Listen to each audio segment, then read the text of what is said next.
이사야 44장 6절에서 8절, 구약성경 1021조 교독하겠습니다. 이스라엘의 왕인 여호와, 이스라엘의 구원자인 만군의 여호와가 이같이 말하노라. 나는 처음이요 나는 마지막이라. 나 외에 다른 신이 없느니라. 내가 영원한 백성을 세운 이후로 나처럼 외치며 알리며 나에게 설명할 자가 누구냐. 있거든 될 일과 장차 올 일을 그들에게 알릴지어다. 함께 읽습니다. 너희는 두려워하지 말며 겁내지 말라. 내가 예로부터 너희에게 듣게 하지 아니하였느냐. 알리지 아니하였느냐. 너희는 나의 증인이라. 나 외에 신이 있겠느냐. 과연 반석은 없나니 다른 신이 있음을 내가 알지 못하노라. 아멘. 오늘도 이 이른 아침에 주의 보좌 앞으로 나오신 성도님들에게 하나님의 은혜와 평강이 함께 하시기를 축원드립니다. 네, 우리는 하나님 나라의 왕 되신 하나님에 대해서 함께 알아가고 있습니다. 하나님께서는 우리를 만드실 때 하나님의 나라와 주의 영광을 위해 창조하셨습니다. 그래서 우리는 단지 먹고 마시기 위해 사는 존재가 아니고 하나님의 나라와 영광을 위해 사는 존재들임을 알고 있습니다. 교회를 다니게 되면 자연스럽게 하나님께 어떻게 하면 영광을 돌릴까 그런 마음이 들게 됩니다. 자녀가 부모님에게 기쁨이 되고 싶어하는 그런 마음과 동일한 것이죠. 그 경중이 조금은 다를 수 있겠지만 우리 성도님들이 나를 통해서 하나님 좀 영광 받았으면 좋겠고 내가 하나님께 쓰임받는 인생이 되었으면 좋겠다 그런 생각을 하게 되죠. 아주 좋은 또 아름다운 생각입니다. 그래서 자연스러운 생각입니다. 우리가 하나님께 영광 돌리는 삶, 주님을 기쁘게 해드리는 삶을 살기 위해서는 무엇보다 먼저 우리가 믿고 있는 그 하나님이 어떤 분인지 제대로 알아야지 하나님께 영광과 기쁨을 돌려드릴 수 있겠죠. 그래서 우리가 4주 연속 하나님이 어떤 분인지 알아가고 있습니다. 첫 번째 본 것이 전능하신 하나님이십니다. 하나님은 천지를 창조하시고 통치하시는 무소부지하시고 모든 것을 할 수 있고 능치 못함이 없으신 전능하신 분이시죠. 그 전능하신 하나님 우리가 믿고 있다는 것은 그 전능하신 하나님 우리가 이용하고 조종하는 것이 아니고 그 전능하신 하나님의 능력을 신뢰하고 우리에게 주어진 삶을 한 걸음 한 걸음 걸어가는 것입니다. 이것 자체가 하나님께 영광이 되는 거죠. 다시 정리해드리면 우리는 전능하신 하나님을 이용하는 것이 아니라 그분을 신뢰해야 한다는 것입니다. 그리고 지난주에 본 것은 거룩하신 하나님에 대해서 함께 살펴보았습니다. 거룩이라는 뜻은 구별되다, 분리하다, 잘라내다 라는 뜻입니다. 그래서 하나님이 거룩하시다는 것은 이 세상에 존재하지 않는 지혜, 이 세상과는 구별된, 이 세상에서는 찾아볼 수 없는 그런 분이라는 게 거룩하신 하나님입니다. 그분은 이해할 수 없습니다. 우리의 생각으로 그분을 측량할 수도 없죠. 그분은 이 세상과 구별돼서 살아가시는 분이신데 왜 굳이 우리에게로 찾아오셨는가? 그 이유는 우리의 실체를 알게 하기 위함입니다. 우리가 얼마나 죄악된 존재인지, 우리가 얼마나 잘못 살아가고 있는지 거룩하신 하나님 우리에게 찾아오셔서 우리의 실체를 드러내시죠. 드러내신 이후에 뭘 하시는가? 치유하기 위함입니다. 회복하시기 위함이죠. 하나님이 원래 우리를 창조하셨던 그 오리지널 이미지로 회복하시기 위하여 그 거룩하신 하나님이 우리에게 찾아오셨습니다. 하나님이 거룩하심과 동시에 우리에게 거룩하라고 요구하시죠. 이것은 이 세상에서 구별된 삶, 분리된 삶을 살도록 하고 있습니다. 우리 삶에 많은 영역들이 있지만 이것을 대략 나누면 시간의 영역, 재정의 영역, 관계의 영역으로 나눌 수 있습니다. 우리는 시간을 구별하여 주님께 드려야 됩니다. 재정을 구별하여 주님께 드려야 되고 우리의 관계도 구별하여 사귐이 있어야 합니다. 왜 우리에게 이것을 요구하시는가?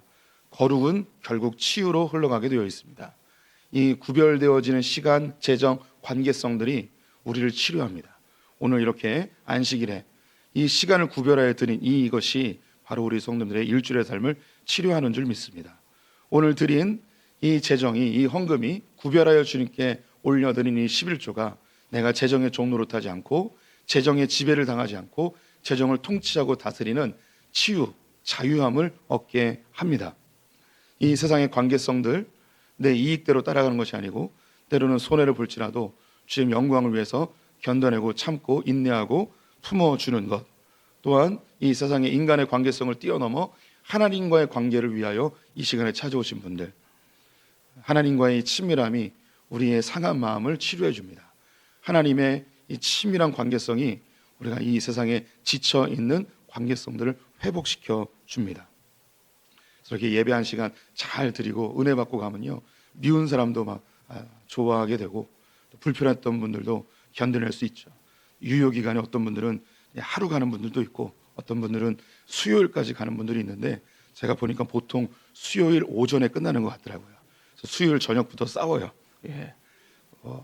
경험담이기도 합니다. 예. 그처럼 이렇게 예배를 한 시간 잘 드리는 것이 우리에게 치유의 능력을 발휘한다는 것, 다 경험해 보셨을 것입니다. 이제 성경을 또 이렇게 쭉 보다 보면 하나님이 어떤 분으로 등장하시는가, 오늘 제목처럼 유일하신 하나님으로 등장합니다. 인간과 동물을 구별하는 많은 구별점들이 있는데요, 그래도 유사성들이 조금씩은 있어요. 인간들도 식문화가 있는데 동물들도 먹는 문화가 있죠. 동물들도 뭔가 예쁜 것, 그리고 아름다운 것을 추구하는 그런 문화들도 있어요. 그런데 인간과 동물을 구별하는 가장 큰 차이점을 꼽으라면 그것은 종교입니다. 종교. 인간이 존재하는 모든 역사 속에 인간들은 종교의 형태를 가진 문화를 다 가지고 있습니다. 원시 종교이든 고등 종교이든 어쨌든 종교의 모습을 다 갖고 있어요. 무엇인가 숭배하고 예배하고 기도하는 모습을 모든 역사 속에서 인간 사회에서 찾을 수 있습니다. 하지만 인간과 가장 흡사하다고 하는 오랑우탕이나 고릴라, 원숭이, 침팬지 이런 집단에 가도 종교의 형태를 가진 문화를 찾을 수 없습니다. 인간만이 신이라는 존재를 섬기고 예배하고 종교를 만들게 되어지죠. 참 신기하지 않습니까? 거의 비슷한 유전자를 가지고 있는 이 침팬지, 오랑우탕은 종교라는 걸 만들 수가 없습니다. 신이라는 것을 만들 수가 없습니다. 인간 사회에 많은 종교들이 있는데 이 종교들을 종합해 보면 사실 그 형태는 조금씩 달라도 그 중심은 매우 유사성이 많습니다. 권성징악이라고 하죠. 선한 것은 장려하고 악한 것들은 하지 못하도록 합니다. 착하게 살아라, 사랑해라, 용서해라, 도둑질하지 마라, 거짓말하지 마라, 죽이지 마라, 이런 이야기들을 하게 되죠. 이렇게 이제 모든 종교들이 유사성, 권성징악이라는 유사성을 가지고 있는데, 참 놀라운 것이 인류의 역사를 살펴보면 가장 극렬하게 싸우고 가장 잔인하게 싸웠던 전쟁들 배후에는 종교가 있었습니다. 사랑과 용서와 화해와 평화를 주장하는 이 종교들이 놀랍게 서로 충돌하게 되면 그 어느 전쟁보다 잔인한 전쟁이 됩니다. 대표적인 것이 11세기, 13세기에 걸쳐 200여 년 동안 했던 십자군 전쟁을 들 수 있겠죠. 또 최근의 전쟁 중에 9.11 테러로 인해서 미국과 이슬람권의 전쟁을 우리가 또 생생하게 경험한 바 있습니다. 또 지금도 여전히 전 세계 여러 국가들에서 종교로 인한 전쟁이 일어나고 있습니다. 왜 이렇게 종교가 선한 것을 추구하고 악한 것을 멀리함에도 불구하고 사랑과 용서를 주장함에도 불구하고 왜 이 종교는 서로 이렇게 충돌하는가? 왜 이 종교는 서로 이렇게 평화롭게 지내지 못하고 갈등이 야기되는가? 이런 종교 간의 갈등은 이런 국가적 전쟁을까지 가지 않더라도 우리 성도들의 개인의 일상에서도 자주 만날 수 있습니다. 가족 안에 종교가 다르면 갈등이 벌어지고 다툼이 벌어집니다. 심각한 갈등으로 폭력이 난무하기도 하고 부부의 관계 속에서는 이혼까지도 불사하기도 합니다. 그래서 이 종교로 인한 갈등은 사람들로 하여금 지긋지긋하게 만드는 혐오적인 요소로 작용할 때가 있습니다. 그래서 마르크스는 종교는 인민의 아편이다라고 이야기를 합니다. 이 아편은 정상적인 사고를 하지 못하게 하죠. 그래서 이 종교라는 것이 사람들을 정상적인 사고를 하지 못하게 만들어 버린다는 거예요. 그러니 아편을 없애야 되듯이 종교를 없애버려야 된다는 거죠. 최근에 가장 유명하고 사람들에게 신뢰를 받고 있는 신무신론자 중에 리차드 도킨슨이 있습니다. 이 사람이 쓴 책 중에 만들어진 신이라는 게 있습니다. 신은 만들어졌다는 거예요. 인간의 필요에 의해서. 그런데 이 필요에 의해서 만들어진 이 신, 종교로 인해 많은 갈등과 전쟁과 불화가 생기니 이런 불화와 갈등과 전쟁을 없애려면 뭘 없애야 되는가? 종교를 없애야 되는 거죠. 그래서 종교는 우리 인류에게 전혀 도움이 되지 않는다고 주장을 하였습니다. 예, 그렇다면 왜 이렇게 종교 간의 갈등과 다툼과 전쟁이 끊이지 않을까요? 그 근본적 원인이 뭘까요? 종교는 왜 이렇게 욕을 먹고 있는 것일까요? 특별히 기독교는 더 많이 욕을 먹고 있는 것 같습니다. 그 이유는 무엇인가? 종교가 가지고 있는 가장 큰 문제점, 그것은 배타성입니다. 종교들마다 자기가 가지고 있는 진리가 있어요. 이 진리를 포기하지 못하는 거죠. 그래서 이 진리와 진리가 충돌할 때 여기에 믿음까지 더하여지면 양보하지 못하는 충돌, 갈등, 전쟁까지도 불사하게 됩니다. 그래서 이렇게 이제 종교가 가지고 있는 이런 배타성 때문에 전쟁이 일어나고 갈등이 일어나니 사회학자들이나 정치인들이나 혹은 종교인들마저도 이렇게 종교 간의 갈등과 다툼과 전쟁을 멈추려면 방법을 좀 찾아보자, 해결점을 찾아보자. 그래서 학자들이 종교 간의 갈등을 없앨 수 있는 방법 두 가지를 발견합니다. 첫 번째는 뭐냐? 어떻게 하면 종교 간의 갈등과 전쟁을 없앨 수 있을까요? 예, 첫 번째는 종교를 없애면 되죠. 예, 전쟁을 멈추게 하려면 종교를 없애버리면 됩니다. 그래서 신무신론자들은 종교를 없애려고 하는 거예요. 무신론이 있고 신무신론이 있어요. 무신론은 그냥 내가 신이 없다고 믿는 거예요. 여기서 끝이에요. 신무신론은 뭐냐면 이 세계를 평화로운 세계를 만들어야 되기 때문에 종교를 없애야 돼요. 그래서 무신론을 전도하고 다니는 거예요. 적극적으로. 얘네는 교회 다니라고 전도했는데 신무신론은 무신론을 전도하는 거예요. 좀 과격하죠. 그래서 리차드 도킨슨 같은 경우에는 영국의 버스에다가 지옥은 없다, 마음대로 살아라, 뭐 이렇게 광고판을 붙이기도 합니다. 이거에 영향을 받아서 한국의 몇몇 안티 기독교 단체들도 그런 것을 흉내내서 버스에 광고를 한 적도 있었습니다. 종교를 없애면 된다는 거예요. 성도님들, 그런데 한번 생각해 보세요. 이 인류 가운데 있는 종교를 없앨 수 있을까요, 없을까요? 예, 못 없애죠. 아무리 과학이 발달해도 인간은 종교를 없앨 수가 없습니다. 종교는 늘 존재하고 과학이 발달하면 발달할수록 사람은 그 마음의 공허함과 불안함으로 인해서 더 종교에 집착하게 되고 미신과 점치는 것에 집착하는 것을 우리가 잘 알고 있죠. 그럼 두 번째 방법을 찾아야 됩니다. 종교가 서로 자신들의 배타성으로 인하여 갈등과 전쟁이 일어난다면 그럼 이 배타성을 없애버리면 되겠죠. 배타성을 없애기 위해서는 자신들이 알고 있고 자신들이 믿고 있는 이 진리의 영역에 있어서 조금씩 양보하자. 무엇을 위하여?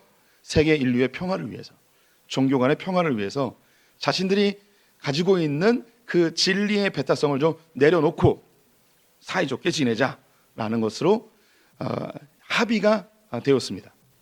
종교는 못 없애니 배타성을 뒤로 하고 평화롭게 지내자라고 이야기하는 것으로 지금 인류는 그렇게 가고 있습니다. 그것을 뭐라고 이야기하냐면 종교다원주의라고 이야기합니다.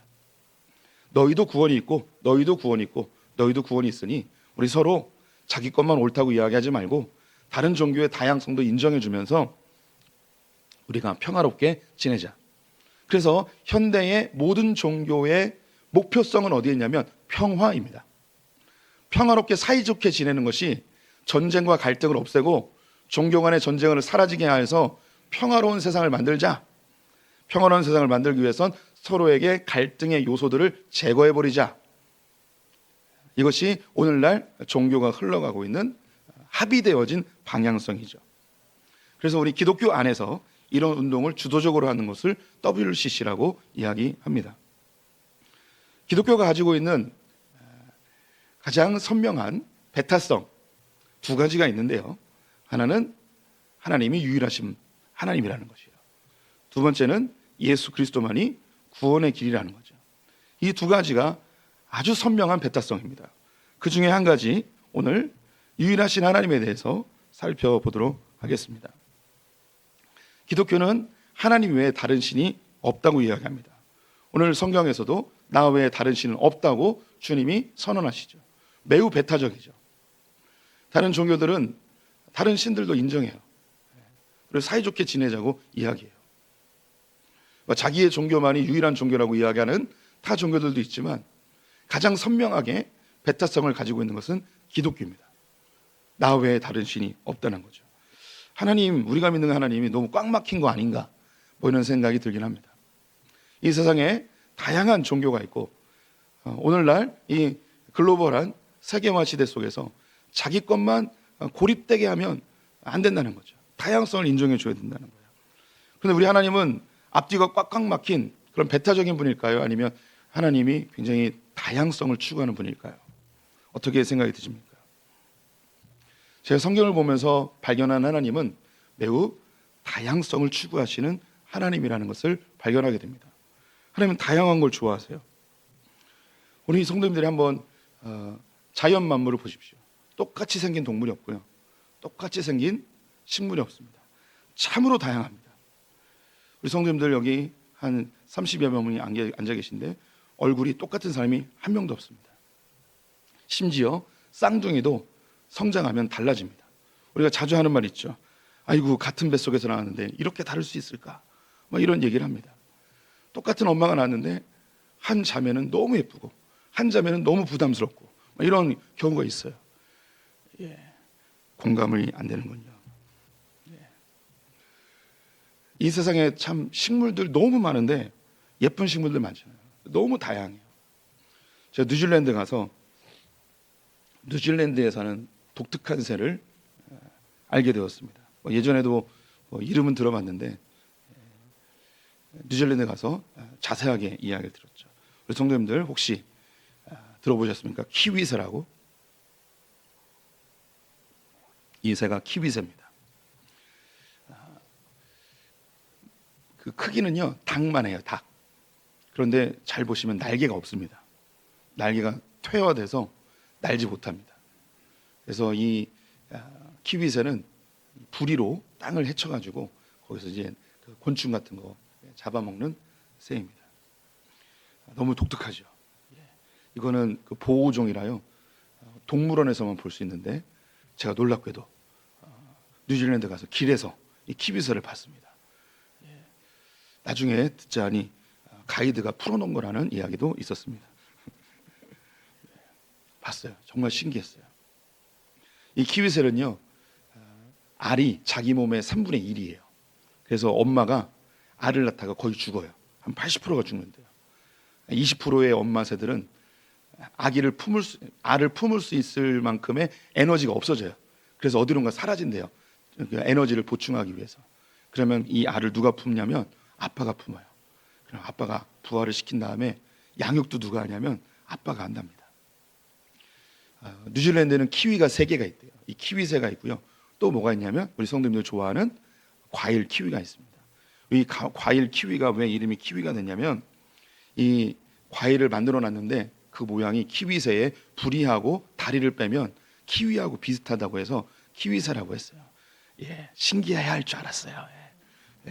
그런데 이 키위가 뉴질랜드에서 많이 나오는데요. 어떻게 키워지게 됐는가? 한국에 오셨던 뉴질랜드 사람이 한국에서 참다래를 먹었어요. 옛날 우리 성도님들 다래 먹은 적 있잖아요. 이 다래를 먹고 이거 맛있다, 이거 한번 키워봐야겠다. 그래서 그것을 개량해서 만든 게 키위예요. 신기합니다. 또 하나의 키위가 있는데요. 뉴질랜드 사람들을 키위라고 불러요. 왜 키위라고 하냐면 뉴질랜드의 분위기는요, 엄마는 아기를 안 키우고 아빠가 주로 키운대요.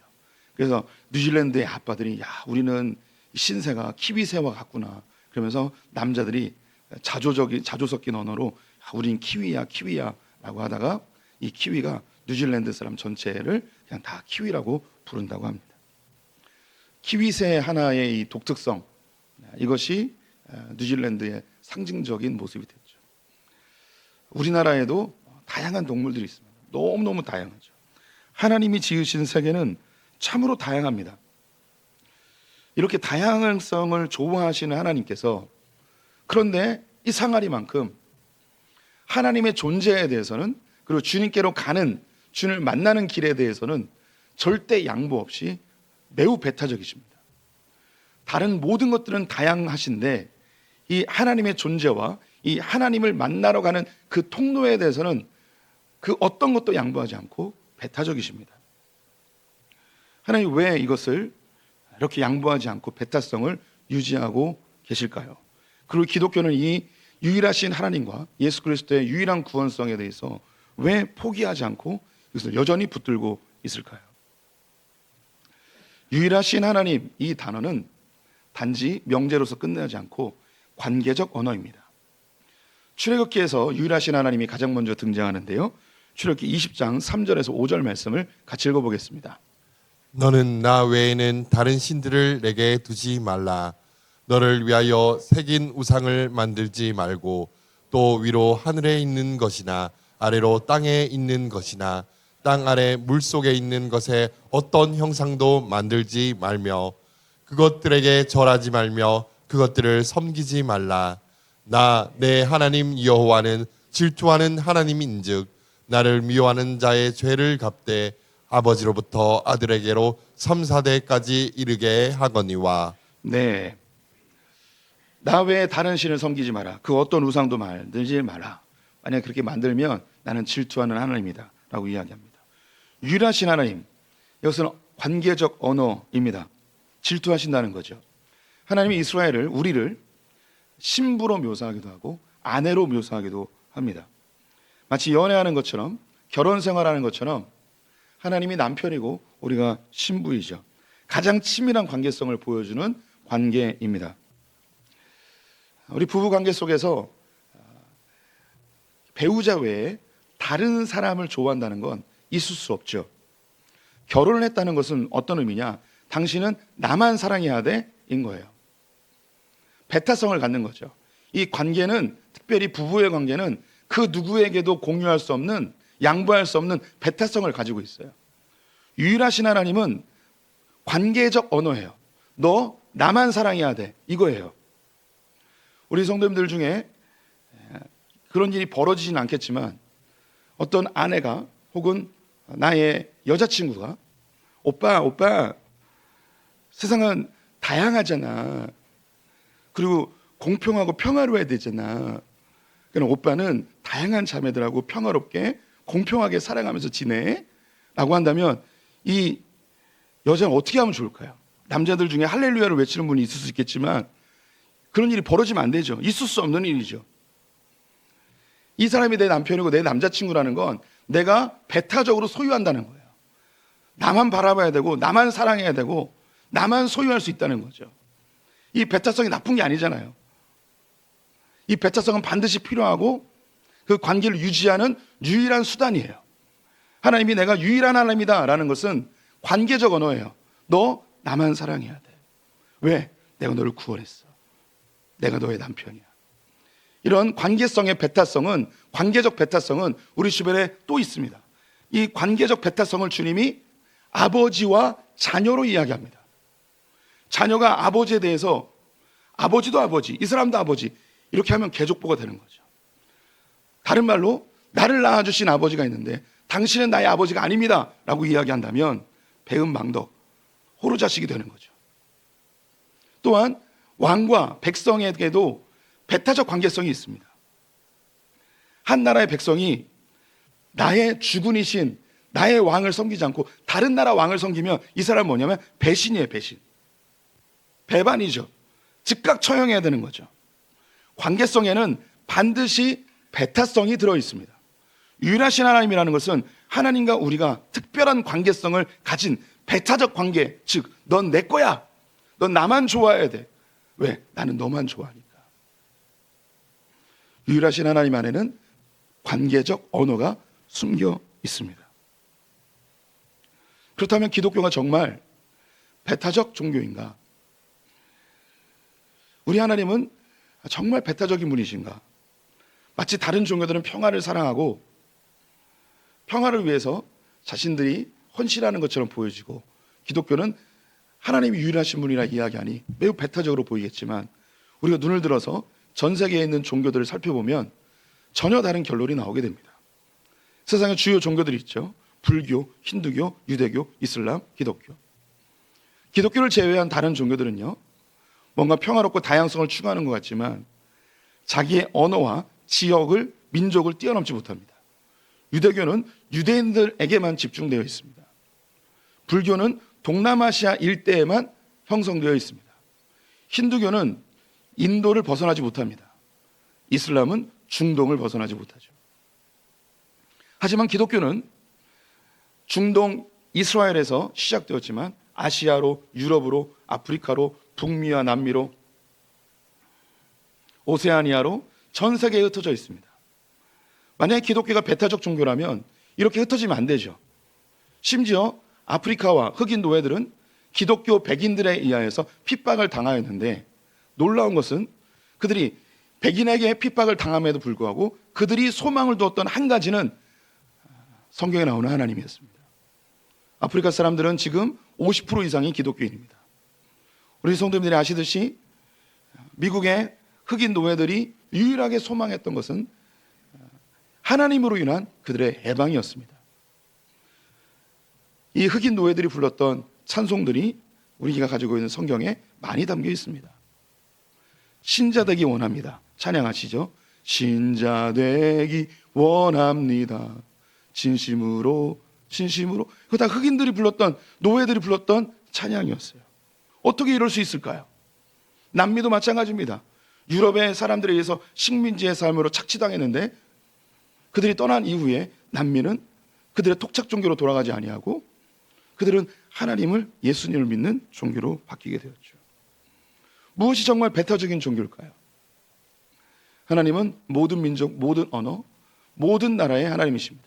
왜냐? 하나님은 다양성을 좋아하시거든요. 내 민족만, 내 나라만 아니고 다양성을 추구하시는 분이거든요. 하지만 유일하신 하나님은 관계적인 분이세요. 너 나만 사랑해야 돼 라는 거죠. 두 번째, 유일하신 하나님은 존재적인 언어입니다. 오늘 본문 이사야서 44장 6절과 7절 말씀 같이 읽어보겠습니다. 이스라엘의 왕인 여호와, 이스라엘의 구원자인 만군의 여호와가 이같이 말하노라. 나는 처음이요 나는 마지막이라. 나 외에 다른 신이 없느니라. 내가 영원한 백성을 세운 이후로 나처럼 외치며 알리며 나에게 설명할 자가 누구냐. 있거든 될 일과 장차 올 일을 그들에게 알릴지어다. 이사야서 44장은 이스라엘이 남유다가 바벨론에서 멸망할 것을 이사야를 통해서 예언하고 동시에 그들이 회복될 것에 대해서 예언하는 장면입니다. 오늘 본문에 하나님은 나는 처음이요 나중이라, 처음이요 마지막이라, 그러면서 유일하신 하나님, 나 외에 다른 신은 없다라고 선언하십니다. 하나님이 나는 처음이요 마지막이다 라는 것의 의미는 무엇인가? 하나님 역사의 주관자라는 뜻입니다. 이스라엘의 멸망이 처음이라면 이스라엘의 회복은 마지막입니다. 나는 처음부터 끝까지 다 알고 있다는 거예요. 하나님의 계획 속에 이스라엘이 흘러가고 있다는 것이죠. 요한계시록을 보게 되면 하나님은 처음이요 마지막, 알파와 오메가라고 이야기합니다. 하나님이 인류의 시작과 끝을 아시는 분이라는 거예요. 온 세계에 수많은 종교들이 있지만 그들이 믿고 있는 신들이 이 인류의 역사의 처음과 마지막을 이야기하는 신은 없습니다. 그리고 이 시작의 시작점과 마지막점을 구체적으로 설명하는 그런 종교도 없습니다. 성경은 창세기에서 세상이 어떻게 시작되었는지 아주 세밀하게 구체적으로 언급을 해주고 있죠. 동시에 요한계시록을 통하여 이 세상이 어떻게 멸망할 것인지 구체적으로 약간은 상징성이 있지만 설명해주고 있습니다. 성령으로 감동된 자들이 있다면 요한계시록을 읽으면 이 세상의 마지막을 우리는 직감적으로 다 알 수 있어요. 이런 신이 어디 있냐는 거예요. 이런 분은 한 분밖에 없다는 거죠. 유일하신 하나님은 존재적 언어예요. 나밖에 모른다는 거예요. 우리가 이 세상에 많은 전문가들이 있죠. 어떤 재정에 혹은 학문에, 철학에, 어떤 전자제품에 뭔가 문제가 생겼을 때 사람들에게 수소문을 하면 저 사람에게 가면 알 수 있다고, 저 사람밖에 모른다고. 그때 우리가 이야기하는 유일한 사람이라고, 이 나라에서 그 문제를 해결할 수 있는 사람은 저 사람밖에 없다고, 유일하다고 이야기하는 거죠. 유일하다는 것은 그 존재 자체가 독보적이라는 거예요. 인류 역사 가운데 수많은 신들이 있지만 여호와 같은 신이 없다는 거예요. 존재론적으로 독보적인 분, 인류의 시작과 끝을 아시는 독보적인 분이라는 거죠. 이 세상의 많은 종교들이 기독교의 영향을 받아서 막연하게 이 세상의 시작을 이야기하기도 합니다. 세상의 끝을 이야기하기도 합니다. 죽음 이후의 세계를 이야기하기도 하죠. 하지만 이것을 망라하여서 가장 자세하게, 가장 정확하게 이야기할 수 있는 분은 하나님밖에 없습니다. 그분은 독보적인 분이십니다. 유일하신 분이시죠. 제가 요즘 수요일에 욥기를 강의하고 있습니다. 욥기는 참 놀랍습니다. 욥기가 기록된 지 지금으로부터 3,500년 전입니다. 3,500년 전. 우리 성도님들 뭐 이렇게 느낌이 오십니까? 근데 이 욥기에 물의 순환을 이야기하고 있고요, 바다의 샘에 대해서 이야기하고, 번개가 흘러가는 길이 있다 이야기하고, 바람의 길이 있다고 이야기하고, 지구가 공중에 떠 있다는 것을 이야기하고 있고요, 물의 독특한 성질들을 이야기하고 있고, 그리고 번개가 동작할 때, 작동할 때 이 농작물에 어떤 영향을 주는지 이런 것을 성경에 이야기해 주고 있어요.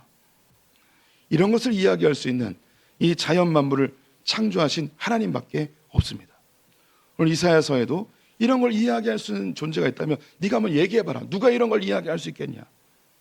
인류의 역사에 대해서 구체적으로 누가 이야기할 수 있겠냐? 하나님밖에 없다는 거예요. 유일하신 하나님이 가지고 있는 의미 세 번째, 유일하신 하나님은 성취의 언어입니다. 오늘 본문 8절 말씀 같이 읽어보겠습니다. 너희는 두려워하지 말며 겁내지 말라. 내가 예로부터 너희에게 듣게 하지 아니하였느냐? 알리지 아니하였느냐? 너희는 나의 증인이라. 나 외에 신이 있겠느냐? 과연 반석은 없나니 다른 신이 있음을 내가 알지 못하노라. 이스라엘 백성들이 하나님의 말씀대로 멸망하였습니다. 포로로 끌려가게 되었습니다. 하나님께서 70년 만에 돌아올 것을 예언하셨는데 정말 70년 만에 돌아왔습니다. 하나님이 성취해내셨죠. 유일하신 하나님의 의미에는 그거 할 수 있는 거 나밖에 없어, 이런 의미가 담겨 있습니다. 그거 할 수 있는 거 나밖에 없어. 역사의 주관자이시고 통치자이신 그 하나님은 우리 성도님들의 처음과 마지막을 알고 계십니다. 역사의 통치자이신 그 하나님은 우리 성도님들의 삶도 통치하고 계십니다. 하나님께서 나는 유일하신 하나님이다, 나 외에 다른 신이 없다 라는 이 이야기에는 너를 위해서 해줄 수 있는 거 나밖에 없어. 그 문제 해결할 수 있는 거 나밖에 없어. 너의 구원의 문제, 영생의 문제, 죄의 문제 해결할 수 있는 거 나밖에 없어. 나만 바라봐 라는 주님의 음성이 이 안에 담겨져 있습니다. 이 세상은 다양성의 추구와 고유성의 유지에 끊임없는 충돌입니다. 어떤 부류들은 다양성을 계속 추구한다고 이야기하고 어떤 부류들은 고유성을 지켜야 된다고 이야기합니다. 우리나라는 단일민족으로 5,000년을 살았습니다. 그래서 단일민족이기 때문에 고유한 문화를 가지고 있습니다. 그런데 인구 절벽의 시대이고 노동력이 줄어드는 시대이기 때문에 이민자들을 받아야 된다는 이야기가 계속해서 일어나고 있고, 또한 국제결혼으로 인하여서 10쌍 중에 한 쌍은 이미 외국인인 형태가 되었습니다. 우리는 이 단일민족의 순수성이 파괴되어지는 것을 두려워하는 사람들도 있죠. 우리의 고유한 문화가 사라질 수 있다는 염려를 가진 분들도 있습니다. 실제로 이런 이민자들을 적극적으로 받았던 유럽의 많은 나라들이 있습니다. 많은 인종들과 다양하게 평화롭게 살아야 된다고 주장했던 나라들이죠. 대표적인 게 스웨덴입니다. 우리는 스웨덴을 복지의 천국이라고 들었지만 지금 스웨덴은 엄청난 불황 속에 심각한 경제 문제와 사회 문제를 가지게 되었습니다. 그 주요 원인이 뭐냐면 생산력이 없는 이민자들 너무 많이 받다 보니까 복지 비용이 너무 많이 들어가고 사회에 큰 문제로 나타나게 되었습니다. 스웨덴을 뒤따라서 이민자들을 적극적으로 받았던 독일과 프랑스에도 동일한 현상들이 현재 일어나고 있죠. 다양성을 추구하다가 그의 고유성을 잃어버리니 그 공동체와 문화가 파괴되어진 일이 나타나게 되었습니다. 기독교도 마찬가지입니다. 이미 말씀드렸던 종교다원주의를 따르는 사람들이 있습니다. 기독교가 다양성을 추구해야 된다는 거예요. 하지만 고유성을 잃어버리면 기독교 자체가 소멸되어지죠. 이미 유럽의 교회와 북미의 교회들이 다양성을 추구하고 고유성을 잃어버려서 교회가 문을 닫고 이슬람 사원으로 바뀌고 기독교인들이 줄어드는 현상을 이미 경험하고 있습니다. 이런 시대 속에서 한국 기독교와 우리 소품교회 성도님들은 어떤 신앙의 형태를 지향해야 할까요? 우리가 본질에 대해서는 유일하신 하나님, 예수 그리스도의 유일성, 그 구원의 유일한 방편, 우리 교회에서, 기독교에서 절대 포기하지 못하는 이 본질은 반드시 사수해야 됩니다. 하지만 그 외에 비본질적인 것에 대해서는 다양성을 추구하며 하나님이 사랑하시는 그 조화로운 세상, 다양성 속에서 하나님을 주인으로 섬긴 그 조화로운 세상을 우리가 꿈꿔야 하는 것이죠. 고린도전서 12장 12절 말씀 읽으면서 성경을 마무리해 보겠습니다. 함께 읽습니다. 몸은 하나인데 많은 지체가 있고 몸에 지체가 많으나 한 몸인과 같이 그리스도도 그러하니라. 세상에 많은 인류 집단들이 있었는데 폐쇄성을 가지고 고립되어진 집단들도 역시 멸망하였습니다. 다양성은 반드시 필요합니다. 주님은 우리에게 비법을 알려주셨습니다. 예수 그리스도가 머리 되어지고 몸은 다양하다는 거예요. 본질은 버리지 말고 다양성을 추구하며 신앙생활을 하라는 것이죠. 우리 성도님들, 우리의 신앙에서 절대 포기하면 안 되는 두 가지 배타성이 있다면 하나님 외에 다른 신은 없습니다. 또 한 가지, 예수 그리스도 외에 구원의 길은 없습니다. 이것 포기하지 말고 그 외에 대해서는 우리가 좀 여유롭고 하나님이 창조하신 그 다양성 속의 조화를 바라보시면서 멋진 신앙생활 하시는 분들 되시기를 축원드립니다. 기도하겠습니다. 하나님 외에 다른 신은 없습니다. 그 모든 것들은 거짓입니다. 세상을 창조하시고 운행하시고 통치하시고 완성하실 분은 하나님밖에 없습니다. 또한 우리를 이 땅에 보내시고 우리의 삶에 구석구석 간섭하시며 결국 하나님의 형상으로 회복시킬 분도 하나님밖에 없음을 인정합니다. 주님만 바라보되 주님이 추구하시는 이 세상의 다양성과 조화로움을 포기하지 않는 성숙된 그리스도인들 되게 하여 주시옵소서. 지금은 우리 주 예수 그리스도의 은혜와 하나님 아버지의 무한하신 사랑과 성령의 교통하심이 나와 친밀한 관계성을 맺고 싶어 하신 하나님, 나를 위하여서 모든 것을 할 수 있는 유일한 분, 내 삶 전체를 아시는 유일한 분, 그 하나님을 온전히 믿기로 결정한 수풍의 모든 성도들과 우리의 자녀들, 저 북에 있는 형제자매들, 열방의 선교사님들 위해 지금부터 영원토록 함께 있을지어다.